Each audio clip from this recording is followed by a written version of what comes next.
What's up, world? What's up, DC? What's up, Howard University? You are now listening to Midday Mimosas on WHBC 96.3 HD3, and I am Mara Fats. And this is your girl, Sky The Sensei. And today we are joined by a very special guest. Please introduce yourself for the people. What's up, everybody? I go by the name Nate Taylor from Jersey. You know, representing 1012. Welcome to be here.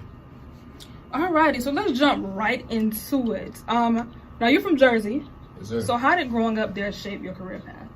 A lot, because Jersey is a very selective type of place. Like, if they don't like you there, they're gonna tell you they don't like you there. So when I started making music, and I started making music in 2014 as like a joke. Not really a joke, but it was like something like for a hobby. And I could put it on my SoundCloud, and like the next day, like my senior year, everybody started talking about me, saying it sounded like The Weeknd, yada yada. So like, they were really feeling me, and I didn't think it would be that big a deal. I didn't think I was that. I knew I could sing, but I didn't think I was that good that people like really liked me. So it was dope. I like Jersey for that. They're very upfront with you. Okay, so you mentioned like how you sound. People say you sound like The Weeknd. When I listen to your music, I get like The Weeknd, Tory Lanez kind of vibe. So what artists have inspired you for music? Chris Brown, The Weeknd for sure, J. Cole, off the rip, a little bit of Tory, and I think I'm missing like a lot of other artists, but there's definitely Lil Wayne definitely inspired me, like that kind of rap singy type of thing. So like I like rapping, guys. When I sing, it's cool to sing, but like I like the competitiveness of rapping. So kind of putting the R&B realm of it, so it's kind of dope. I like the one up top of the head. For sure. Now you name a lot of recent people. How old are you? 23. 23. All right. So you're pretty fresh in the game. Yes. Now to go back to Jersey a little bit, how, if so, would you say it shaped your sound? Me making my own beats. Okay. I started off as producing because I never ever went on a YouTube beat in my life. So I wanted to make sure when I learned how to make beats that I learned my sound, so I ain't custom, so I can go on any type of, like, I pick my beats, the custom, like, all right, that would sound good with my voice here, yada yada. So that's how it kind of made my sound a little more like concrete. Okay. And what city are you from in Jersey? Freehold, New Jersey. Oh, okay, so I know that your management, 1012 Entertainment Records, are all from Jersey mostly. How did you guys come together, and what has that journey been like? Oh, okay. All right, let me go. See this right here, the 1012. This is really the reason why I do it. I'm not really fueled by like the money or the fame like that. Like my friend T-Man, Taylorr, he's the reason why I even took this very seriously. He got killed in a car accident in 2015. And like the last couple like weeks before he passed away, he told me that I could, really do this and like really make it happen if I put my mind to it. So like after that, I made a promise to him then, so I always kept going from that. And from there on, my man Foreign, we worked together. Like in 2016, we built the studio together. We just started making, like, when SoundCloud was really prevalent, of like when it was not how it is now, but like it was really starting to come up. We started putting songs on there, singles, and I started getting a buzz in my area.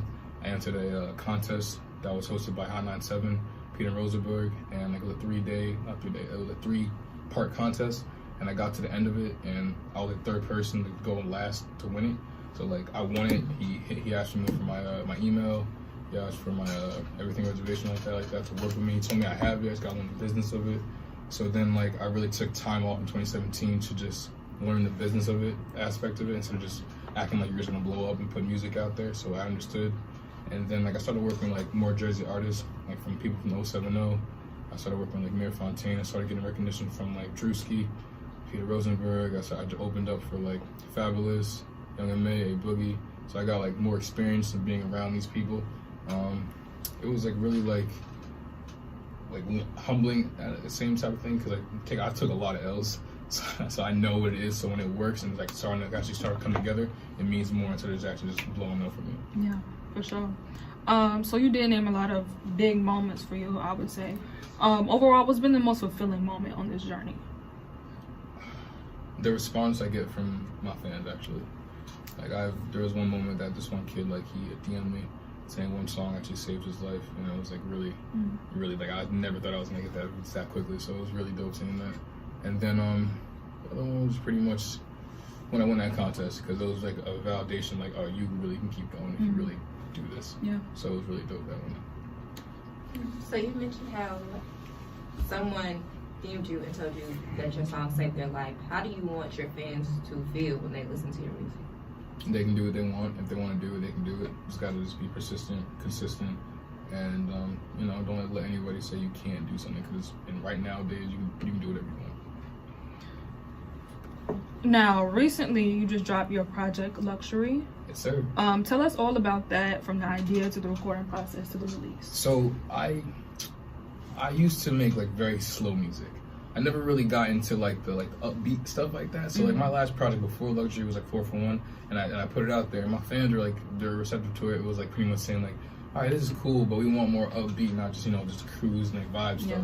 So when like Luxury, the idea of Luxury is like, for me, it was like everybody has like their own sense of what luxury is to yourself.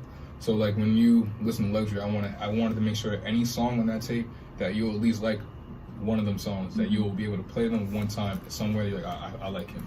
So like I made sure it was a beat. I made sure everybody, like, you know, every topic wise that I hit, make sure like dance hallish, or if you wanted just a vibe smoke, or you just wanted to listen in depth of going on, like what like people have problems. So like I want to give you like real stuff. Anything I write, or like I write all my stuff, I don't have any write for me.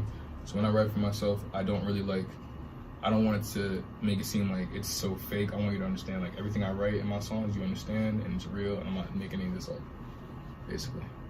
So what is your favorite song on Luxury? 2. Rotation and Show Up. Those are my favorite ones right now. Why would you say those are your favorites? It was because those are the last 2 songs I did on the project, and like those are like the 2 main songs that really get a lot of reception from the tape. So it was like very free. Another person that was on the tape, 7 Late Nights, that was on Show Up, so it was very like, it was easy to put up. So like it wasn't like anything like forced. It just came together so quickly. It was dope though, because like when I dropped the first song, Rotation, I didn't think, I had a whole idea to make sure like the song gets how I wanted people to receive it and everything like that. And like when it went out, I started getting mad hit ups from like other people from New York, Philly, just started the tri-state area, started actually hitting me up saying, "Oh, this song's really, really dope." And I was like, "All right, this is dope. Thank you." Like, yeah. Okay. Now you mentioned it in the project. You have a lot of different sounds. Yeah. And I always ask this question with artists who, I guess, don't have a signature sound in a project. So would you say, one, do you have a signature sound? Now, if you do, how would you describe it? And if you don't, what steps are you taking to find it? I have a Nate Taylor sound. Like everything I go on it's mine. Like I'll make sure that you know I'm on the song. And a signature sound, like more of like you know, the like Atlanta type of sound, or like LA type of sound. I don't think I really have that type of thing. Like it's not really like a sing. That's a good question.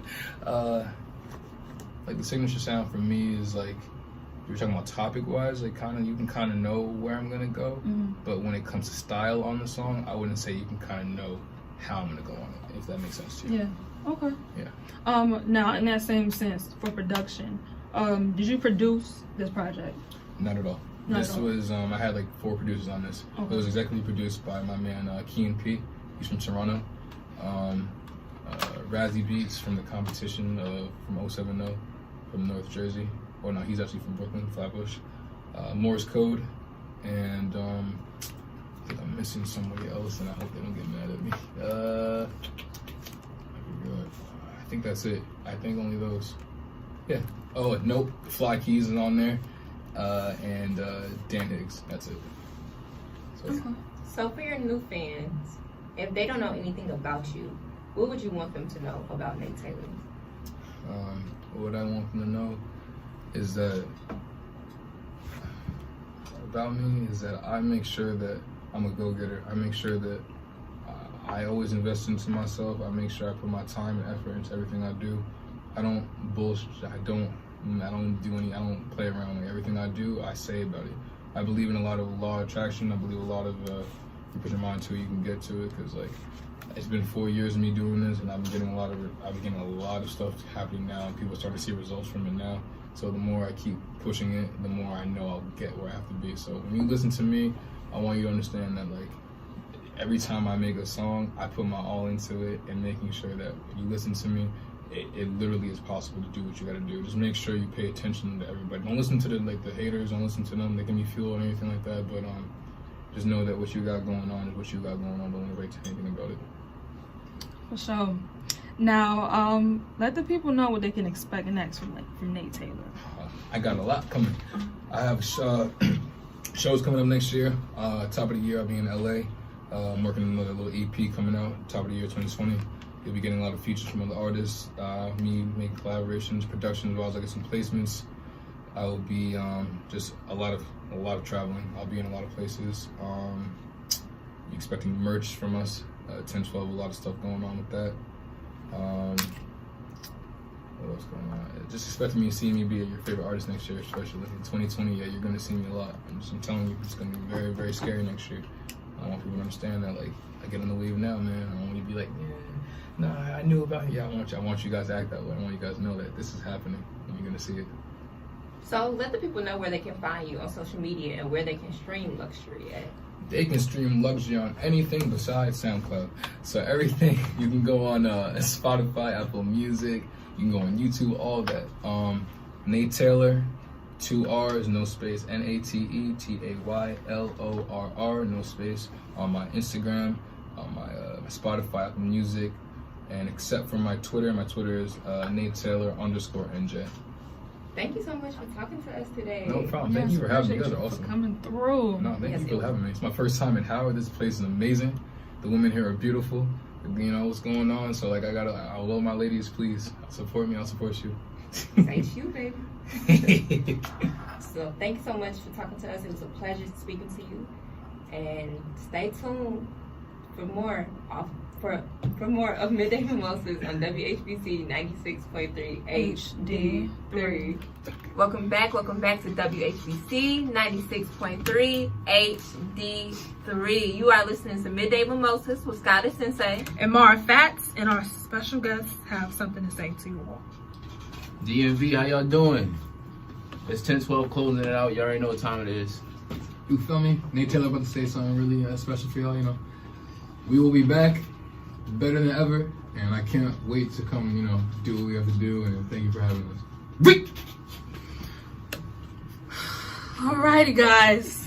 Hopefully this was an iconic moment to see so many, you know, great people, you know, at this stage in their career come together, and then, you know, we can look back on this in like 10 years, and hopefully people are popping by then. Oopsie. And yeah, and hopefully this was something that we can look back on. I love them. They are the best, yo. You guys gotta appreciate them now. Seriously, I can't wait to come back to WHBC. You feel me? Yes, they will be back, and we will be here. So keep it locked right here on Midday Mimosas. I am Mara Fats. And I'm Sky The Sensei.